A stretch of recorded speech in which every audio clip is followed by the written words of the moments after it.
फरार भी हो जाए, ठीक है, देश छोड़कर चला जाए, तो भी मेरे पास क्या है, उसकी चीजें रखी हुई है। तो प्रतिभूति मतलब जैसे कोई पेपर होता है उस पर लिखित होता है वो, ठीक है। तो ये अब इसका जो है खरीद बिक्री तो मान लो बैंकों में भी हो रही है, कोई आम आदमी भी खरीद रहा है। मान लीजिए 5 साल नहीं हुए, अभी 3 साल ही हुए हैं, ठीक है। अब ये तो बिकेगी 5 साल में, तो वेट थोड़ी करेगा। तो फिर क्या किया कि सोनम ने साक्षी को क्या कर दिया, अपनी प्रतिभूति सौंप दी कि यार मुझे पैसों की जरूरत है, आप क्या करो इसको खरीद लो, इसकी 5 साल बाद क्या मिलेगी आपको, 1,10,000 रुपए मिलेंगे। तो ये कहेगी नहीं मैं तो 80,000 में देना हो तो दे दे, 1 लाख में तो नहीं लूंगी। अब इसको पैसों की जरूरत थी, तो इसने क्या किया कि चलो रख लो भाई। फिर इसने सोनम ने क्या किया, बाद में 5 साल बाद में 1 लाख की प्रतिभूति को बैंक में ले गई और इसको बोला कि भाई 10,000 रुपए एक्स्ट्रा मुझे दे दो, अब 1,10,000 रुपए इसको मिल जाएंगे। तो मतलब शेयर मार्केट में भी इस तरह से ही होता है। शेयर मार्केट में आप पैसा लगाते हो, कुछ दिनों बाद में वो आपका बढ़ जाता है, ठीक है। लेकिन हर किसी के शेयर गिरते भी रहते हैं। कंपनी के शेयर गिर गए तो कौन खरीदेगा उसका शेयर को, क्योंकि ये प्रतिभूति किसने निकाली थी, किसी कंपनी ने निकाली थी। अब उसके शेयर गिर गए मान लो, तो वो 1 लाख रुपए में क्या होगी, अब बिकेगी नहीं, तो इसको 80,000 में रुपए में बेचना पड़ा उसको, तो ये लॉस हो गया खरीदने वाले को, ठीक है। तो प्रतिभूति क्या होता है, एक लिखित प्रमाण पत्र होता है। लिखित प्रमाण पत्र में एक गारंटी होती है, उस गारंटी के बेस में आपको पैसा मिल भी जाता है और आप उसको रख भी सकते हो, नहीं भी रख सकते हो ना। तो बैंक क्या करता है, बैंक अपनी प्रतिभूतियों के बदले ही क्या करता है, आरबीआई से पैसा लेता है। जब हम, क्योंकि निकालता कौन है, जैसे सरकार को पैसों की जरूरत पड़ी तो सरकार किसके पास जाएगी, आरबीआई के पास जाएगी। आरबीआई से कहेगी कि 1 करोड़ रुपए चाहिए, 1 करोड़ की क्या करो आप बाजार में प्रतिभूतियां जारी कर दो। तो प्रतिभूतियों को खरीद लेते हैं लोग जिसके पास पैसा होते हैं। फिर वो क्या करते हैं, एक लिमिट रख देते हैं कि 5 साल बाद आप इसको दोगे, 1 साल की भी हो सकती है, 3 साल की हो सकती है ना। उनके टाइम पीरियड अलग अलग रहते हैं, है ना। अपन आगे पढ़ेंगे ना मुद्रा बाजार और आपका जो प्रतिभूति बाजार के लिए, तो सब चीजें ये पढ़ेंगे, शेयर मार्केट पढ़ेंगे, है ना, मुद्रा बाजार पढ़ेंगे, तब मैं आपको और डिटेल में पढ़ाऊंगा। बस केवल अभी तो अपन ये पढ़ रहे हैं कि कब कब इनकी स्थापना हुई है। तो सेबी इसलिए बनाया जाता है कि भाई आपका जो शेयर मार्केट है वो भी ग्रो कर सके उसके लिए। तो इसमें लिख लीजिए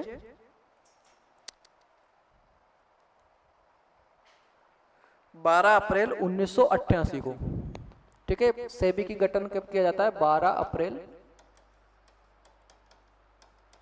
1988 को, है ना। सेबी का अगर फुल फॉर्म लिखना चाहे तो लिख लेना, security exchange board of India. Security मतलब सुरक्षा के लिए आप उसके पास रख रहे हो, security exchange board of India. मतलब बैंक क्या करते हैं, आपको जब पैसा उधार देंगे, जब वो कुछ ना कुछ सुरक्षा के रूप में उनके पास रख लेंगे, तब बिना आप मान लो खाली हाथ चले जाओ बैंक के पास, आप खुद जाकर देख लेना, फिर वो कहेंगे कि आप सुरक्षा के लिए क्या रख रहे हो हमारे पास, हम क्यों लोन दे आपको, कुछ ना कुछ तो रखना पड़ेगा उनके पास। आजकल तो गोल्ड भी रखने लगे लोग, सोना रख आते हैं और पैसे उधार ले आते हैं, है ना। गोल्ड लॉकर का आपने सुना होगा, लॉकर सुविधा भी जब बैंक देने लगे हैं कि आपका सुरक्षित रखेगा, गोल्ड आपके पास रखा है उसको वो क्या करेगा, सुरक्षित रखेगा। आप ये सोचते हो क्या गोल्ड, जो गोल्ड आपने दिया है वो बैंक अपने पास रखा रहेगा, नहीं रखता। वो भी क्या करेगा, उसको बड़े बैंकों के पास रख देता है ताकि उसको वहां से पैसा मिल जाता है। फिर आप गए लेने कि भाई मुझे मेरा चाहिए, तो वो वापस दे देते हैं, ठीक है। लेकिन लॉकर सुविधा में ऐसा नहीं होता, लॉकर सुविधा में आपका सुरक्षित रखा रहता है। बैंक में हम पैसा क्यों रखते हैं, ताकि सुरक्षित रखा रहे, है ना। घर में रखेंगे तो चोरी ना हो जाए, उसकी दिक्कत रहती है, सुरक्षा नहीं हो पाती घर में। तो बैंक क्या करता है, उसको पैसे रखने का भी क्या करता है, अपने से ब्याज लेता है कि मैं पैसा रख तो रहा हूं, लेकिन इसके बदले मुझे क्या मिलेगा, कुछ पैसे तो आपको देने पड़ेंगे उसके लिए, ठीक है। तो शेयरों को क्या किया जाए, उनकी सुरक्षा के लिए एक उनका अलग से जो है लिखित रूप में एक सुरक्षा के लिए जो है संस्था को बनाया गया था, किसको, security exchange board of India, या इसी को बोलते हैं प्रतिभूति विनिमय भारतीय प्रतिभूति, ना भारत आगे आ जाएगा, भारतीय प्रतिभूति विनियामक बोर्ड, विनियामक क्या, अपनी मार्कशीटों को रख लेते हैं वो ठीक है कि भाई आपकी मार्कशीट हमारे पास रखिए, आप कहीं नहीं जा सकते हो। लेने तो जाओगे ना मार्कशीटों को छुड़ाने के लिए, और छुड़ाने जाओगे तो आपको पैसा देना पड़ेगा।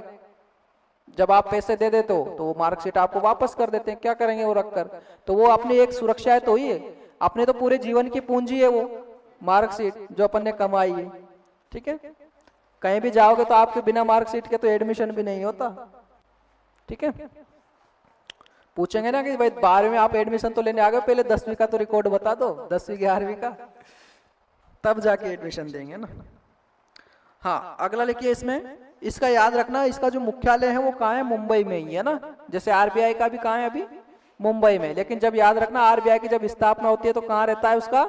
कलकत्ता में रहता है, क्योंकि 1934 में जो है ज्यादा कहाँ था, बंगाली उनका फेमस था, तो पहले उसका कलकत्ता रहता है। लेकिन 2 साल बाद में 36 में क्या करते हैं, मुख्यालय को शिफ्ट कर दिया जाता है, आपका दिल्ली में आ जाता है, वो सॉरी मुंबई में आ जाता है ना। और आज भी आप देखते हो आरबीआई का मुख्यालय कहाँ है?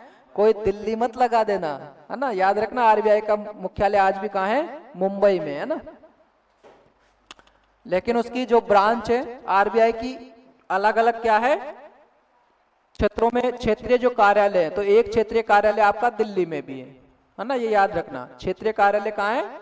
दिल्ली में है, बॉम्बे में है, आपका दक्षिण में है, मद्रास वाले क्षेत्र में, इधर आपका बंगाल में भी है ना। मुख्यालय आपके अलग अलग क्षेत्र में, क्योंकि जो मुख्यालय इसलिए बनाए जाते हैं अलग अलग कि भाई उस क्षेत्र का जो कार्य है वो संस्था उसका देख लेगी। ठीक है, तो क्षेत्रीय कार्यालय, मुख्यालय तो एक जगह ही है, मुख्यालय एक जगह ही है, कहाँ? बॉम्बे में।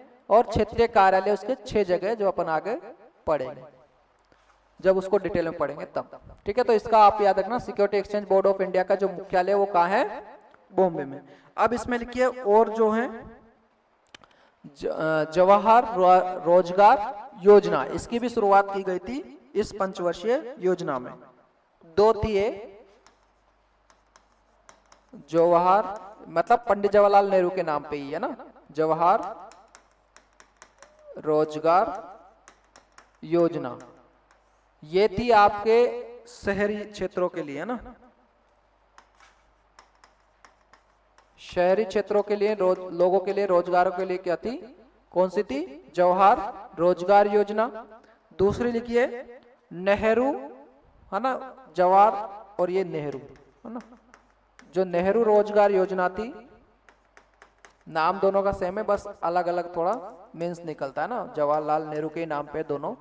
इसका है जवाहर रोजगार योजना, ये थी शहरी लोगों के लिए। और जो नेहरू रोजगार योजना थी ये थी आपके ग्रामीणों के लिए, ग्रामीण क्षेत्र के नागरिकों के लिए।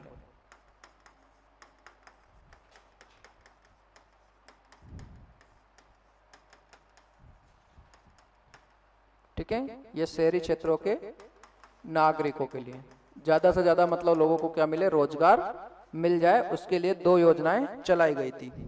अगला है जो अपन ने देखते हैं कि जो लिट्ठे होता है, लिट्ठे मतलब लिट्ठे, लिबरेशन टाइगर तमिल एलम। ठीक है, ये कहाँ का संगठन होता है? श्रीलंका का। हाँ, श्रीलंका देखो, दक्षिण भारत जो हमारा है तमिलनाडु, तमिलनाडु में कुछ तमिल यहाँ रहते थे, कुछ तमिल जो है आपका जो श्रीलंका है वहां पर भी रहते थे, है ना। लेकिन जब दक्षिण भारत की रैली के लिए जाते हैं तो जो लिट्ठे संगठन होता है, तो इसमें एक महिला होती है, वो परमाणु मतलब महिला बम बनकर आ जाते हैं, मतलब एक बम बांधकर वो खुद आ जाते हैं, ह्यूमन बम उसको बोल देते हैं इसलिए। ठीक है, मानवी क्या करता है? बम बांधकर जब किसी व्यक्ति को क्षति पहुंचाता है तो उसी को बोलते हैं ह्यूमन बम। आप भी हो सकते हो ह्यूमन बम, तो कोई भी अगर बांध के आ गया क्लास में तो आप बन गए, उड़ा दोगे सब। लेकिन उनकी सोच अलग रहती है ना, उनको इतना प्रेशराइज कर दिया जाता है कि आप क्या करोगे, उस व्यक्ति को खत्म कर दोगे तो आपको जन्नत मिलेगी, ये मिलेगा वो मिलेगा, तो फिर वो सब भूल जाता है कि मैं भी मर जाऊंगा, क्योंकि उसको सपने कहाँ के दिखाए जा रहे हैं, जन्नत के, कि आप वहां जाओगे आपको ऐसे ऐसे मिलेंगे, लड़कों से बोल दिया जाएगा आपको वहां परियां मिलेगी, है ना। तो ऐसा कुछ जो है उनको मतलब क्या कर दिया जाता है, तैयार कर दिया जाता है, मानव बम उनको ट्रेनिंग दी जाती है भाई सब चीजों को। तो ये मानव बम क्या करता है, एक महिला जाती है और उनको हार पहनाती है, तो उस समय जो है फिर क्या कर दिए जाते हैं, इनकी भी हत्या हो जाती है, राजीव गांधी जी की, है ना। तब ये प्रधानमंत्री नहीं होते, ये क्या करते हैं, चुनाव की रैली के लिए जाते हैं ना। राजीव गांधी की क्या हो जाती है, हत्या हो जाती है। किसके द्वारा करी गई थी, तो लिट्ठे संगठन के द्वारा।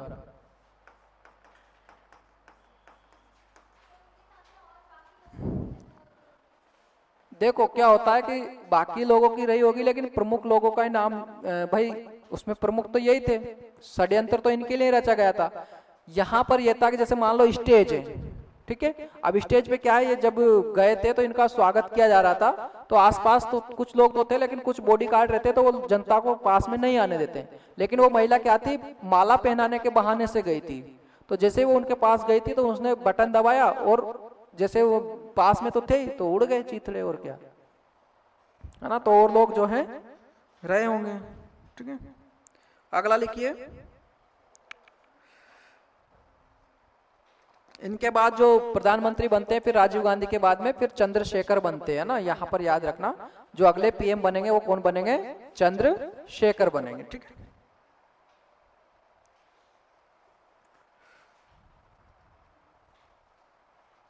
दो लोग बनते हैं, एक तो वीपी सिंह भी बनते हैं ना, 7 महीने के लिए वीपी सिंह बनते हैं, फिर वीपी सिंह के बाद में फिर चंद्रशेखर बनते हैं। वीपी सिंह के समय एक याद रखना घटना, इनके समय आता है मंडल आयोग, ठीक है। और मंडल आयोग जब जब आप आरक्षण की बात करोगे तब तब मंडल आयोग का नाम आता रहेगा, क्योंकि एससी एसटी और ओबीसी के लिए जो आरक्षण की बात करी गई थी वो मंडल आयोग के दौरान की जाती है, कि भाई हम कितना कितना आरक्षण इनको प्रदान करेंगे, ठीक है। अब अपन कौन सी पे आएंगे, 8वीं पंचवर्षीय योजना पे ना,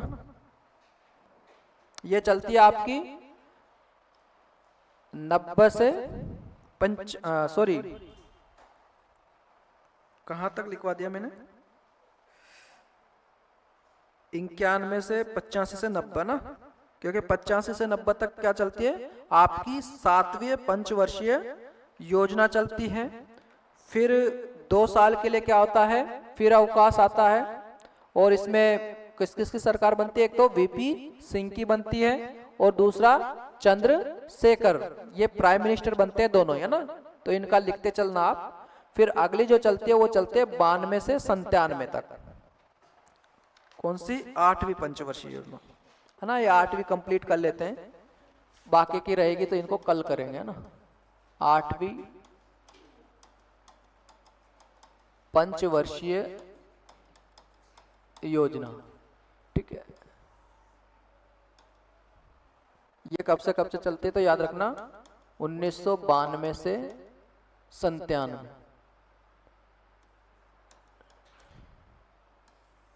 ठीक है। 8वीं पंचवर्षीय योजना का जो टाइम पीरियड रहता है वो 92 से 97 रहता है। अब इसमें क्या हुआ था, तो इनमें लिखिए इसका जो मॉडल है ना,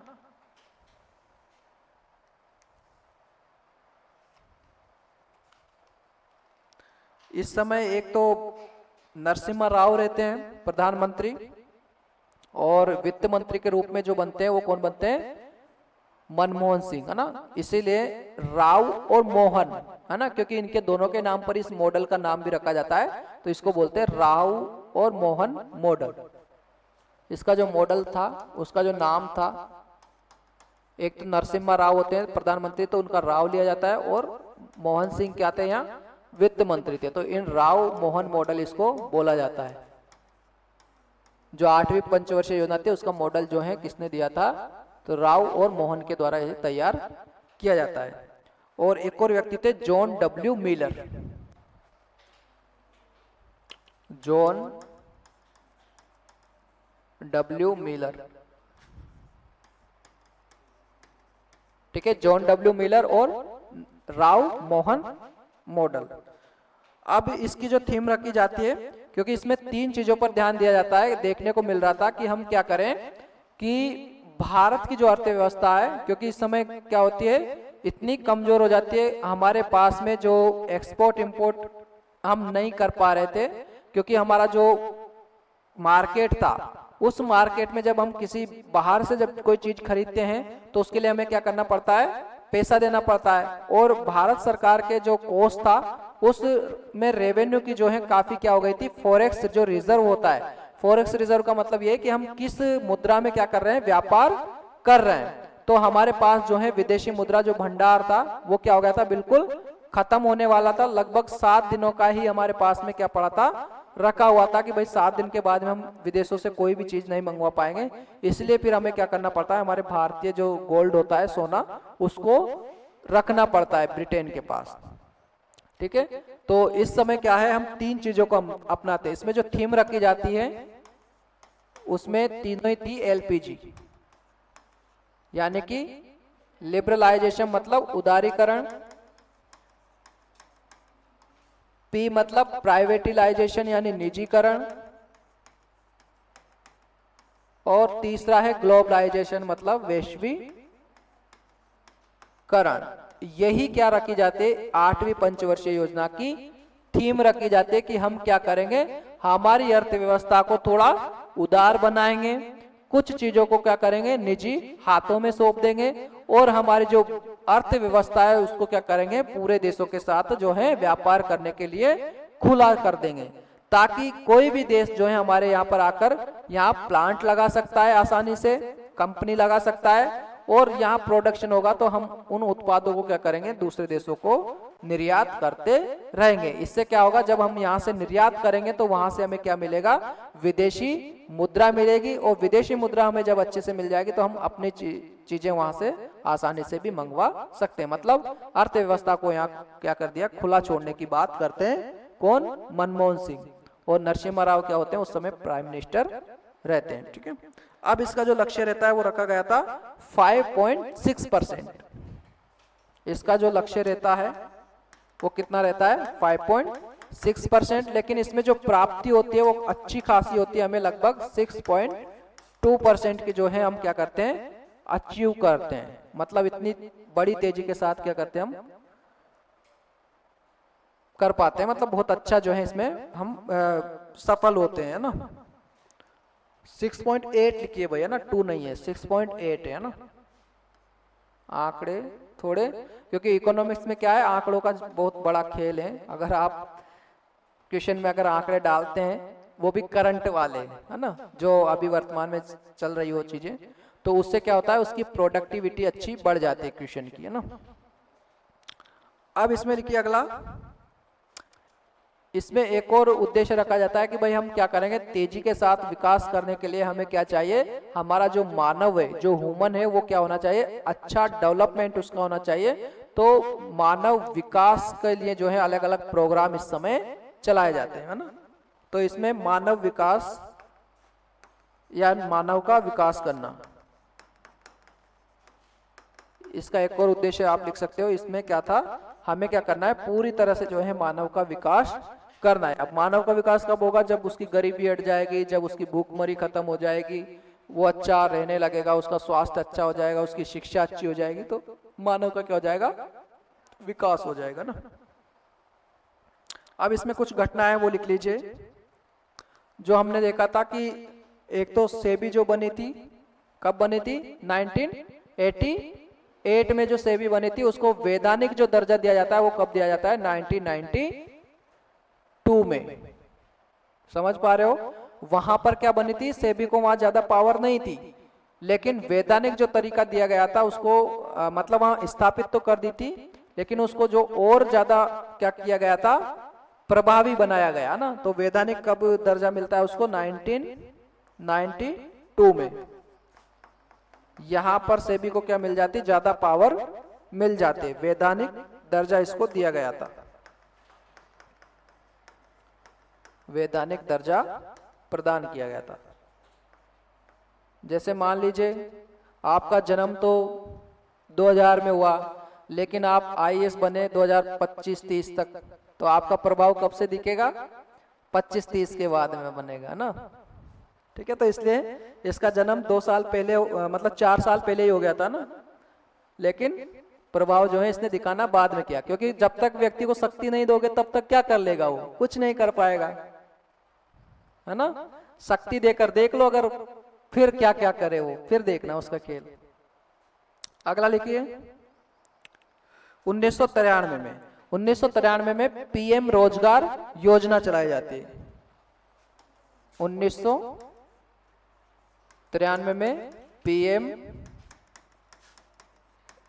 रोजगार योजना, क्योंकि इसमें यह था कि भाई हम मानव को क्या करेंगे, ज्यादा से ज्यादा जो है रोजगार प्रदान करेंगे, क्योंकि जब निजीकरण होगा तो निजीकरण में क्या होंगे, जो निजी लोग होंगे वो क्या करेंगे, अपनी अपनी संपत्ति से क्या करेंगे, खुद के उद्योग खोलेंगे, और उद्योग खोलेंगे तो लोगों को क्या मिल जाएगा, उसमें रोजगार मिल जाएगा। क्योंकि मानव को हमने क्या किया, मानव का विकास तो हमने कर दिया, उसको शिक्षा स्वास्थ्य उसका अच्छा कर दिया, उसको पोषण अच्छा दे रहे हैं, उसकी गरीबी को हटाने का प्रयास कर रहे हैं, तो बाद में क्या करेगा मानव, क्या करेगा, अच्छा सा रोजगार पालेगा। आज बेरोजगार क्यों है लोग? बेरोजगार इसलिए हैं क्योंकि रोजगार ज्यादा नहीं है, और कुछ लोगों के पास अच्छा कौशल नहीं है, अच्छी हमारी शिक्षा नहीं है, इसलिए हम बेरोजगार हैं। ठीक है, डिग्री लेकर बैठे रहते हैं बीए एमए करके, पढ़ाना आता ही नहीं है ना। तो कुछ तो खामियां है ना। सही है बातें, लेकिन करनी चाहिए। अगला लिखिए 1995, यहां पर क्या होता है, डब्ल्यूटीओ की क्या होती है, डब्ल्यूटीओ तो बहुत पहले ही बन जाता है, लेकिन इसमें भारत को क्या मिलती है, सदस्यता मिलती है ना। डब्ल्यूटीओ का क्या होता है 1995 में। देखो पहले, इसके पहले गेट चलता था, उस गेट को ही क्या किया गया था, यहां पर डब्ल्यूटीओ में बदला गया था। समझ पा रहे हो, पहले जो संस्था थी वो अलग काम कर रही थी, फिर वर्ल्ड ट्रेड ऑर्गेनाइजेशन आ गया कि वैश्विक लेवल पे क्या हो, सभी देश आपस में जो व्यापार करेंगे, तो उसका संस्थापक देश बनता है भारत, है ना। उसकी स्थापना होती है डब्ल्यूटीओ की। डब्ल्यूटीओ का संस्थापक सदस्य बना था भारत। ठीक है, आप पूरा लिख लेना, world trade organisation. World trade organisation का क्या बनता है भारत, संस्थापक सदस्य बनता है 1995 में। फिर एक और चीज, आप जो आज स्कूल में देखते हो मिड डे मील योजना, मिड डे मील योजना क्यों लाई गई थी कि एक तो स्कूल का क्या हो, जो नामांकन है लोगों का, मतलब बच्चों का नामांकन बढ़े। और नामांकन कैसे बढ़ेगा, जब कोई व्यक्ति कहे कि स्कूल में खाना मिल रहा है फ्री में, कॉलेज में खाना मिल रहा है, लोग कॉलेज नहीं आते ना, वो भी कॉलेज आ जाएंगे।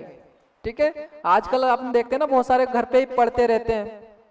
तो पहले भी क्या हो रहा था कि एजुकेशन हम व्यक्ति को कैसे दे पाए, कैसे उनको स्कूल तक ले पाए, लाए, है ना। तो उसके लिए बहुत ताकत लगानी पड़ती थी। पहले घर वाले भी मारते पीटते घसीटते स्कूल में छोड़कर आते थे बच्चों को, है ना। तो यहाँ पर क्या किया, 1995 में एक ऐसी पहल शुरू की गई, क्योंकि आंगनबाड़ी तो बहुत पहले आ गई थी, लेकिन उसने उतना उसका प्रभाव नहीं दिख रहा था। आंगनबाड़ी तक जाता था बच्चा, बाद में थोड़ा बड़ा हुआ, समझदार हुआ, स्कूल में जा ही नहीं रहा, क्योंकि पहले के टीचर बहुत अच्छे होते थे, बढ़िया मार मार के पिटाई करके करके पढ़ाते थे, तो बच्चा पहले डरता था। तो 1995 में क्या किया गया था, mid day meal, mid day meal यानी कि मध्याह्न भोजन, इसकी क्या करी गई थी, शुरुआत करी गई थी। जैसे आप देखते होंगे कक्षा 1 से लेकर 8वीं तक के बच्चों को क्या की जाती है, खाने की जो व्यवस्था है वो स्कूल में ही रहती है। क्योंकि बच्चे स्कूल तो आ जाते थे, लेकिन दोबारा जाते थे तो आते ही नहीं थे। फिर क्यों, क्योंकि कौन जाए 4-5 बजे तक वहां बैठा रहे, है ना। तो फिर उनको भोजन की व्यवस्था वहीं करी गई, ताकि ये बच्चे क्या करेंगे, शाम तक रुक जाएंगे, खाना यहीं खिलाएंगे तो शाम तक ये रुके रहेंगे। खाना खाने जाते थे तो कोई आता ही नहीं था वापस। ठीक है, तो इसलिए फिर मिड डे मील भी क्या किया गया, 1995 में लाई गई। इसके अलावा हाँ, इसका थोड़ा लिख लो, डब्ल्यूटीओ का। इस डब्ल्यूटीओ को पहले किस नाम से जाना जाता था, गेट के नाम से, GATT, GATT, गेट। पूछा जाए कि भाई डब्ल्यूटीओ का पुराना नाम, है ना, क्योंकि डब्ल्यूटीओ कब बनता है, 1995 में बनता है और संस्थापक सदस्य होता है भारत। तो गेट कब बना था, गेट तो ये बहुत पहले ही बन जाता है ना। इसका फुल फॉर्म लिखना चाहिए तो लिख लीजिए, general agreement on trade tariff, general agreement and trade and tariff, GATT का फुल फॉर्म है ना। डब्ल्यूटीओ का मुख्यालय कहाँ है, जिनेवा में ना। ठीक है, तो ये आपकी जो है 8 पंचवर्षीय योजना क्या हो गई, कंप्लीट हो गई है ना। अब 4 पंचवर्षीय योजना बची है, उसको करेंगे अपन कल। ठीक है, फुल फॉर्म नहीं लिखी क्या, लिखिए, general agreement on trade and tariff.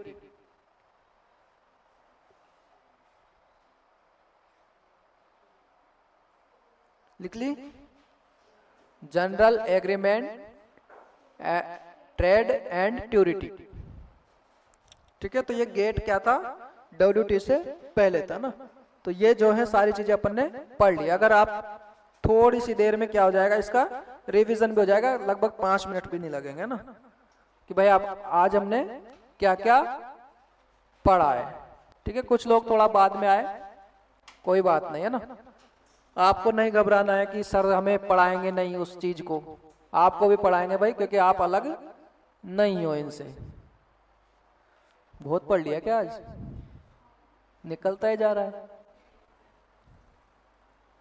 ठीक है, यहां से किया था हमने 5वीं पंचवर्षीय योजना, क्योंकि हम कल हमने 4 पढ़ ली थी ये। ठीक है, कल हमने 4 पंचवर्षीय योजना कल पढ़ी थी, 4 ही हमने आज पढ़ी है ना। चारों हमने कल पढ़ ली थी, तो इसका आपको वीडियो प्लेलिस्ट में मिल जाएगा। थोड़ा जाकर कष्ट आप भी कर लेना ना, पूरा कष्ट हम नहीं करेंगे। ठीक है, 5वीं से हमने शुरुआत करी थी आज क्लास में। तो हमने देखा था कि ये मॉडल जो था इसका डीपी धर ने और सी सुब्रमण्यम ने तैयार किया था। इसकी थीम थी गरीबी हटाओ, है ना। इंदिरा गांधी क्या करते, ये गरीबी हटाओ का नारा जब देती है तो तभी जाकर ये क्या करती है, दोबारा सरकार अपनी बना पाती है, नहीं तो पहले सरकार क्या होती है इनकी, गिर जाती है ना। उद्देश्य इसमें 4.4 रखा गया था, प्राप्त कितना हुआ था, 4.8 रखा था। इसमें क्या करे गए थे, 20 सूत्रीय कार्यक्रम चलाए गए थे, मतलब ग्रामीणों का हो चाहे शहरी लोगों का हो, 20 ऐसे बिंदु रखे गए थे कि भाई हम आपको बिजली दिलाएंगे, साफ सफाई रखेंगे, आपको स्वच्छ जल उपलब्ध करवाएंगे, सड़कें बना देंगे, है ना। ऐसे 20 सूत्र मतलब तैयार किए गए थे विकास के लिए। तो 20 सूत्रीय कार्यक्रम रखा गया था। अगली जो आंगनबाड़ी परियोजना, जो आज देखते हो आप आंगनबाड़ी का कॉन्सेप्ट, ताकि छोटे बच्चे वहां जा पाए, खेल पाए, कूद पाए और अच्छा उनको खाना मिले, इसके लिए 1975 में ये योजना लाई थी। इसी के 20 साल बाद आप देखो आपका मिड डे मील आया है ना। तो किसी चीज से आप रिलेटेड करके पढ़ोगे तो आपको अच्छे से याद रह जाएगी कि भाई 20 साल बाद में कौन सी आई आपकी mid day meal. Mid day meal को अभी वर्तमान में किस नाम से जाना जाता है, पीएम पोषण, है ना। याद रखना, मिड डे मील जब वो योजना आई थी उस समय उसका नाम होता है, लेकिन अभी वर्तमान में अब तो पीएम पोषण भी 2.0 चल रहा है। ठीक है, पहले पीएम पोषण था, जब प्रधानमंत्री जी नरेंद्र मोदी जी बनते हैं तो उस टाइम इसका नाम पीएम पोषण जो है रखा जाता है, और वर्तमान में जो है इसका नाम पीएम पोषण 2.0 चल रहा है ना। अगला है, हमने देखा कि 26 सितंबर 1975 को क्षेत्रीय बैंकों की स्थापना करी गई, जो क्या करते थे, अलग अलग क्षेत्रों में लोन देने का कार्य करते थे। फिर हमने देखा कि पहली बार जो ग्रामीण बैंक खोला गया था वो कब खोला गया था, 9 अक्टूबर 1975 को खोला गया, पहला ग्रामीण बैंक। तीसरा आपातकाल भी किस समय लगता है आपका, 1975 में। फिर हमने देखा था कि 1976 में 42वां संविधान संशोधन होता है, जिसको हम क्या बोलते हैं, लघु संविधान संशोधन भी बोलते हैं इसको। और 1977 में पहली बार क्या होते हैं, गैर कांग्रेसी सरकार बनते हैं, मोरारजी देसाई क्या करते हैं, पहली बार जनता पार्टी से क्या करते हैं, ये प्रधानमंत्री बनते हैं। फिर हमने देखा था कि 2 साल का क्या हुआ था, यहाँ पर योजना अवकाश देखने को मिला था, इसमें भी 1-1 वर्ष के लिए प्लान बनाए गए थे और इसका जो मॉडल दिया था वो दो लोगों ने दिया था, डीटी लकड़वाला और गुन्नार मेडल ने। फिर हमने देखी थी छठवीं पंचवर्षीय योजना, तो जो डीटी लकड़वाला थे उन्होंने ही क्या किया, इसका ड्राफ्ट तैयार किया और ये डीटी लकड़वाला ने क्या किया, पहली बार गरीबी निर्धारण करने के लिए गरीबी समिति का जो है मापने के लिए एक समिति तैयार करी थी और इन्होंने बताया था कि अगर कोई व्यक्ति शहरों में 2400 कैलोरी अगर ले पा रहा है तो वो गरीब नहीं है। अगर 2100 कैलोरी शहरों क्षेत्रों में कोई ले पा रहा है तो वो भी गरीब नहीं है ना। इन्होंने गरीबी का निर्धारण किसके आधार पर निकाला था, कैलोरी के आधार पर। अपन देखेंगे कि आय के आधार पर गरीबी का निर्धारण किसने किया, है ना, संसाधन का उपभोग कितना वो कर रहा है तो उसके आधार पर किसने किया, अलग अलग अपन पढ़ेंगे। गरीबी का निर्धारण के लिए अलग अलग समितियां गठित की गई थी। फिर अपन ने इसमें देखा था कि इसका जो उद्देश्य थीम रखी गई थी, टारगेट तो था कि भाई हमें 5.2 प्राप्त करना है, लेकिन अच्छा खासा हम 5.7 तक इसमें अचीव कर पाए। लेकिन जो थीम थी कि भाई हम तो सबको भोजन भी उपलब्ध करवाएंगे और ईंधन की सुरक्षा भी उनको उपलब्ध करवाएंगे। फिर इसमें देखा गया था कि बहुत सारे किसानों को क्या मिल रहा था, लोन आसानी से नहीं मिल रहा था। तो पहले 1969 में तो क्या किया था, 14 बैंकों का राष्ट्रीयकरण। फिर 1980 में क्या किया, इंदिरा गांधी ने 6 बैंकों का और राष्ट्रीयकरण कर दिया। मतलब पहले निजी क्षेत्र के हुआ करते थे, उन्हीं बैंकों को अब सरकार के अंतर्गत वो काम करेंगे। इसी के तहत हमने देखा था कि एग्जिम बैंक जो कि भारत में क्या करेगा, आयात निर्यात पर क्या करेगा, निगाहें बनाकर रखेगा कि कितना हम आयात कर रहे हैं, कितना हम निर्यात करेंगे, उसमें व्यापार करने में कोई बाधा नहीं हो। उसके लिए क्या किया गया था, एग्जिम बैंक इस्टेब्लिश किया गया था 1982 में। फिर 1982 में क्या किया गया था, नाबार्ड की स्थापना करी गई थी। किसके लिए, राष्ट्रीय कृषि एवं ग्रामीण बैंक। मतलब जो ग्रामीण क्षेत्र के लिए और कृषि के लिए दोनों को ध्यान में रखकर ये क्या करेगा, सब लोगों को लोन उपलब्ध करवाने की कोशिश करेगा। ये नेशनल लेवल पे है और इनके क्या होते थे, ये देखते थे कि बैंक जो है किस किस क्षेत्र में लोन कितना दे रहे हैं। तो खासकर कृषि के लिए कितना लोन दिया जा रहा है, क्योंकि ग्रीन रिवॉल्यूशन आ चुका था, सबके लिए उपकरण चाहिए होते थे, भारी उद्योग बनने लग गए थे, तो उसमें ट्रैक्टर बनने लग गए थे। तो सबके किसानों के पास ट्रैक्टर हो, इनके लिए लोन बैंक ही देंगे, फाइनेंस नहीं करेंगे तो दिक्कत किसको होगी, किसान को ही होगी। तो इसलिए फिर क्या किया गया, कृषि पे फोकस किया गया था, तो ये बैंक बनाने की जरूरत लगी थी। फिर हमने देखा 1984 में जब इंदिरा गांधी क्या करती है, पंजाब में क्या होते हैं, सिख दंगे हुआ करते थे, तो उस समय खालिस्तान की मांग उठी थी। तो खालिस्तान मांग को दबाने के लिए क्या किया, इन्होंने ऑपरेशन चलाया था ब्लू स्टार, और उसी से सिख और ज्यादा भड़क गए और ज्यादा भड़क गए थे। तो उनके क्या थे, दोनों ही कमांडर, मतलब सॉरी, दोनों ही क्या थे, इनके अंग रक्षक हुआ करते थे। अंग रक्षकों ने क्या किया, इंदिरा गांधी जी को गोली मारकर हत्या कर दी 31 अक्टूबर 1984। इसके बाद जो प्राइम मिनिस्टर बनते हैं वो कौन बनते हैं, राजीव गांधी बनते हैं। और राजीव गांधी के टाइम पे क्या होती है, 85 से 90 तक चलते हैं पंचवर्षीय योजना, वो चलते हैं 7वीं।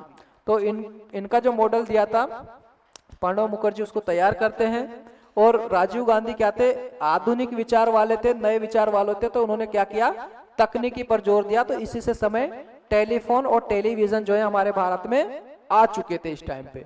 फिर हमने देखा था इसका जो टारगेट था वो 5.9 रखा गया था, प्राप्ति हमें 6.2 हमने अचीव किया था। इसी टाइम पे इंदिरा गांधी आवास योजना का जो है संचालित करी गई थी। उपभोक्ता संरक्षण अधिनियम भी आया था कि भाई उपभोक्ताओं को कोई गलत चीज ना दे दे, उनका भी अधिकार है अच्छी चीज वो प्राप्त करें, उनका संरक्षण करने के लिए उपभोक्ता संरक्षण अधिनियम लाया गया था। 1988 में नेशनल हाउसिंग बैंक, मतलब सभी के लिए क्या हो, घर उपलब्ध हो, उसी के लिए क्या किया गया था, लोन देने के लिए एनएचबी को बनाया गया था। जिस तरह से एग्रीकल्चर के लिए नाबार्ड और एक्सपोर्ट इंपोर्ट करने के लिए कौन सा बनाया गया था, आपका एक्सिम।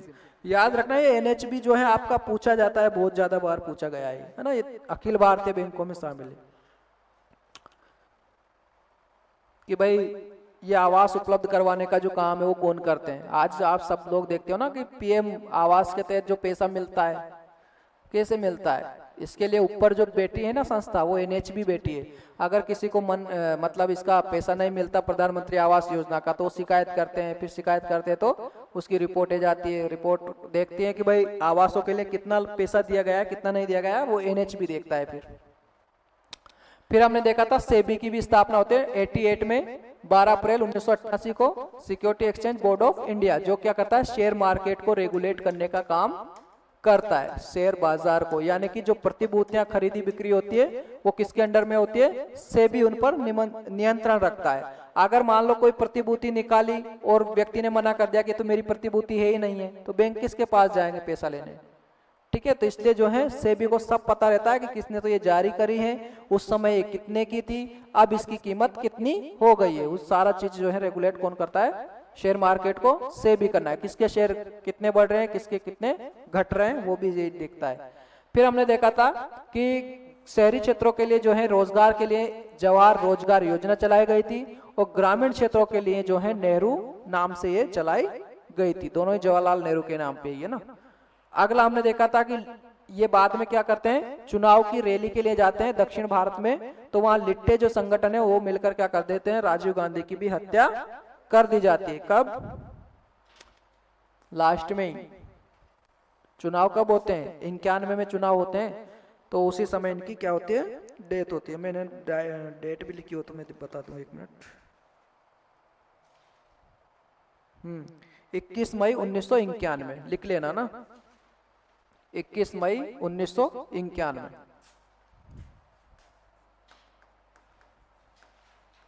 21 मई 1991 में क्या होती है, इनकी डेथ हो जाती है। तो फिर ये प्रधानमंत्री नहीं बनते। प्रधानमंत्री कौन बनते हैं?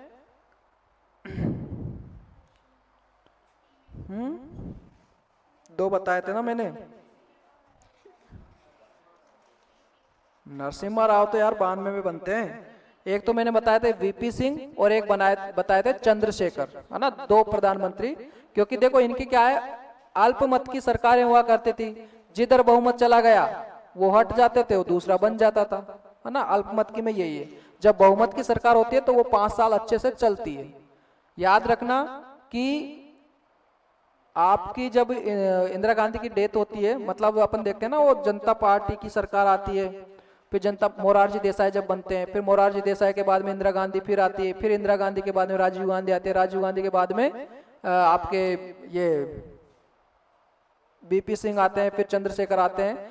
अटल बिहारी वाजपेयी जो कि पहले बार बनते तो 13 दिन की बनाते हैं, फिर 13 महीने की सरकार बनाते हैं, फिर जाकर पूर्ण बहुमत वो प्राप्त कर पाते हैं बाद में जाकर, तब जाकर उनके 5 साल तक सरकार रुक पाती है ना। वो पढ़ेंगे अपन आगे। फिर हमने देखा था 8वीं पंचवर्षीय योजना। 8वीं पंचवर्षीय योजना में राव और मोहन मॉडल पे आधारित थी, क्योंकि उस समय PM कौन थे? नरसिम्हा राव थे, और मनमोहन सिंह क्या थे? वित्त मंत्री थे, फाइनेंस मिनिस्टर। और एक और व्यक्ति थे जॉन W मिलर। तो इन लोगों ने मिलकर क्या किया था, मॉडल बनाया था। थीम इसकी रखी गई थी उदारीकरण, निजीकरण और वैश्वीकरण। क्योंकि हमें क्या करना था, हमारी अर्थव्यवस्था को उदार बनाना था, लोगों को, प्राइवेट लोगों के हाथ में उद्योगों को सौंपना था, ताकि अच्छे से प्रोडक्शन करें, अच्छे से उत्पादन करें और लोगों को ज्यादा से ज्यादा रोजगार मिल सके।